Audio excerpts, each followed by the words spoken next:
Welcome back guys. तो कैसे हैं आप लोग? स्वागत है आपका नॉर्थ इंडियन शो में। तो आज हम बात करने वाले हैं 2025 के बारे में। तो आप सबको सबसे पहले तो भाई हैप्पी न्यू ईयर बोल दूं, क्योंकि 2025 आ गया है और आप बोलेंगे भैया हैप्पी न्यू ईयर नहीं बोला। तो सबसे पहले हम लोग को हैप्पी न्यू ईयर बोलता हूं और फिर उसके बाद हम बात करेंगे कि 2025 में ऐसी कौन सी चीज है जो आपको कनाडा आने से पहले पता होनी चाहिए।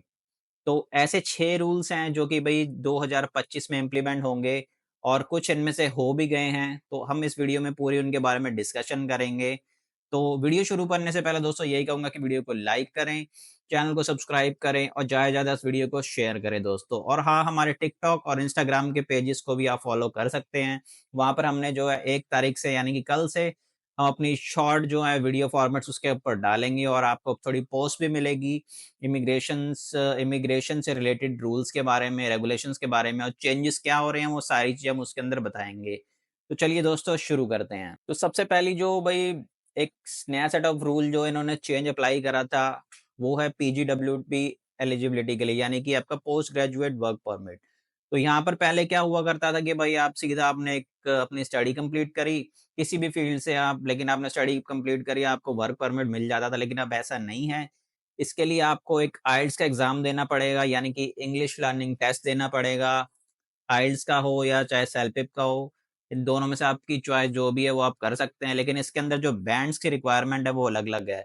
अगर आप यूनिवर्सिटी लेवल से ग्रेजुएट हैं तो आपको 6 मिनिमम ईच बैंड चाहिए, रीज़निंग, राइटिंग और स्पीकिंग, आपका रीडिंग, इन चारों में आपको चाहिए 6 बैंड। कॉलेज से ग्रेजुएट है तो वहाँ आपको मिनिमम आपको सीएलबी 5 चाहिए, बैंड इंग्लिश या फ्रेंच के अंदर। तो ये जो चीज़ें हैं ये आप लोगों को भई अब करनी पड़ेंगी, क्योंकि गवर्नमेंट ने ये बना लिया है भई, जो भी आपको 360 से $390 आपके खर्च होंगे ही। आप अब ये तो बीच में भी दे सकते हैं ये टेस्ट और आपकी स्टडी कंप्लीट होने के बाद भी दे सकते हैं। तो दूसरा जो चेंज है वो है भई off campus working hour restriction पे। जैसे कि आप लोग जानते हैं कि भई पहले क्या होता था, कनाडा में 20 घंटे ही आप एलिजिबल हुआ करते थे। लेकिन फिर कोविड के बाद उन्होंने क्या करा भई, दो जो है आपका फुल टाइम कर दिया सब स्टूडेंट्स को। और फुल टाइम होने के बाद क्या हुआ भाई, स्टूडेंट्स को पड़ गई आदत भई 24 अपने जो 40 घंटे काम करने की, उनका जो स्टडी लेवल था वो थोड़ा लो आ गया। लेकिन फिर से गवर्नमेंट ने क्या करा, उस रिस्ट्रिक्शन को हटा के 20 घंटे कर दिया और नवंबर के आसपास उन्होंने क्या करा कि भई आप 24 घंटे काम कर सकते हैं, यानी कि 1 हफ्ते में 3 शिफ्ट लगा सकते हैं 8-8 घंटे की, या 4 शिफ्ट लगा सकते हैं 6 घंटे की। तो ये एक नया चेंज है, तो इसको आप ज़रूर ध्यान में रखिए। अगर आप 24 घंटे से ज़्यादा काम कर रहे हैं, तो ये आपके लिए एक डिफ़िकल्ट सिचुएशन हो जाएगी, क्योंकि इसमें आपको आएगी दिक्कत, वर्क परमिट आपको नहीं मिलेगा। जहाँ तक है मुझे लगता है नहीं मिलेगा, क्योंकि वही 24 घंटे से ज़्यादा अगर आप काम कर रहे हैं, तो अपने स्टडी परमिट का जो आपका जो एग्रीमेंट है, उसकी आप वायलेशन कर रहे हैं। तो इस चीज़ को तो बिल्कुल भई ध्यान से रखें और बिल्कुल 24 घंटे जो भी यहाँ पर अब जो गवर्नमेंट ने अपडेट करा टाइम, उस हिसाब से आप अपना काम कर सकते हैं। तो तीसरी न्यूज़ दोस्तों ये है, इसके अंदर भई जो तीसरा सेट ऑफ रूल है वो ये है कि भई अब फ्लैग पोलिंग नहीं होगी। यानी कि अगर आपकी स्टडी खत्म हो रही है, आपको वीज़ा चाहिए, कुछ चाहिए, एक्सटेंशन चाहिए, आप पहले क्या करते थे, बॉर्डर पे चले जाते थे, वहाँ से आप अपना यूएस में जाते थे और इस साइड कनाडा में फिर से वापस आते थे, तो आप अपना वीज़ा जो भी अपना एक्सटेंशन वगैरह जो अप्लाई कर सकते थे, स्टडी परमिट था आपका खत्म हो गया था, तो उसके बारे में भी सारी चीज़ें होती रहती थी, उल्टा-सीधा काम होता था। लेकिन अब वो चीज़ें हैं वो सारी बंद हो गई हैं, फ्लैग पोलिंग नहीं है, क्योंकि मार्क मिलर ने सीधा कहा था कि भई जो अपने बॉर्डर सिक्योरिटी के अपने ऑफिसर्स हैं, वो सिर्फ़ सिक्योरिटी पर ध्यान देंगे और कामों पे देंगे, कि ना कि भई आपको एक एक्सटेंशन देंगे, आपका वर्क परमिट अप्लाई करेंगे, ऐसा बिल्कुल भी नहीं अब होने वाला है। तो ये चीज़ तो बिल्कुल गवर्नमेंट ने खत्म कर दी है। तो जो फोर्थ चीज़ है दोस्तों वो है कि भई अपना टर्मिनेशन हो गया ऑफ एसडीएस स्ट्रीम, यानी कि स्टूडेंट डायरेक्ट स्ट्रीम है वो खत्म हो गई है। पहले ऐसा हुआ करता था कि भई एसडीएस के थ्रू, जो मैं भी एसडीएस के थ्रू ही आया हूँ, स्टूडेंट डायरेक्ट स्ट्रीम के थ्रू।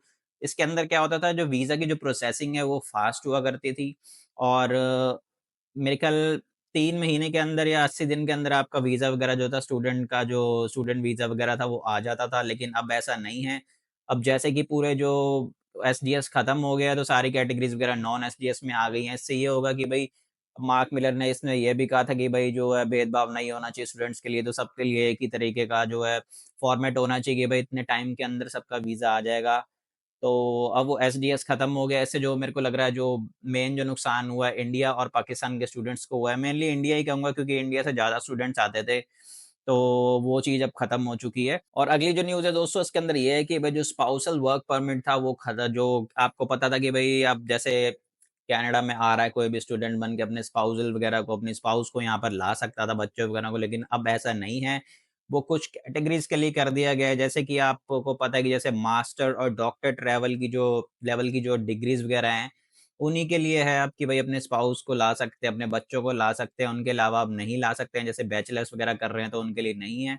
तो अगला जो रूल है भाई वो है new rules for study permit application at port of entry.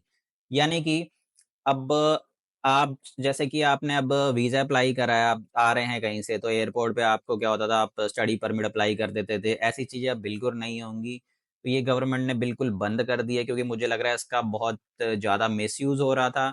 और ये चीज़ हुई है कि भई जैसे कि अब आपको सारी चीज़ें ऑनलाइन ही करनी पड़ेंगी। एप्लीकेशन जो भी आप डाल रहे हैं, यानी कुछ भी अप्लाई कर रहे हैं, वो सारा आपको ऑनलाइन ही करना पड़ेगा। दोस्तों मैं कुछ पॉइंट्स देना चाहूँगा आप लोगों की, कि कैसे भई इन जो चीज़ों से इनका फेस कैसे कर सकते हैं, सर्कमस्टेंसेस से, जो भी आपको ये जो मैंने रूल्स बताए हैं, इनका क्या असर है और इनको कैसे कि आप भई अवॉइड कर सकते हैं।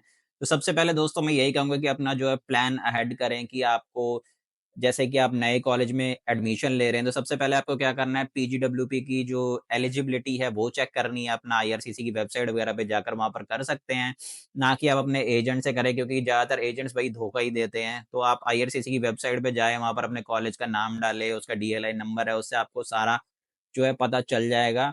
और अपना जो आपने प्रोग्राम चूज़ करा है, उसको भी ढंग से थोड़ा अपना रिसर्च करें कि भई ये करने के बाद मेरे को क्या स्कोप है कनाडा में, मेरे को वर्क परमिट मिलेगा या नहीं मिलेगा। तो ये सारी चीज़ें आप देख कर आएँ। और दूसरी जो चीज़ है वो आप अप्लाई ऑनलाइन ही करें।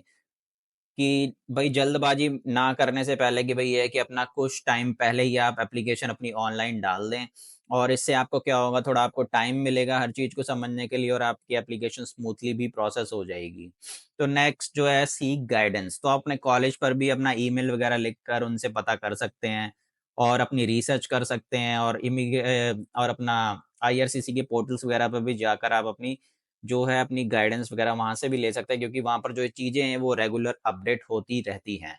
तो दोस्तों आज की वीडियो आपको कैसी लगी, तो वीडियो को ज़रूर लाइक करें, शेयर करें ज़्यादा से ज़्यादा, और चैनल को सब्सक्राइब करें और बेल आइकन भी दबाएँ दोस्तों।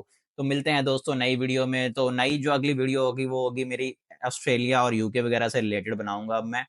तो देखते हैं नेक्स्ट वीक मैं उसको पब्लिश कर दूँगा। तो जब तक के लिए बाय और टेक केयर दोस्तों, और हैप्पी न्यू ईयर सबको।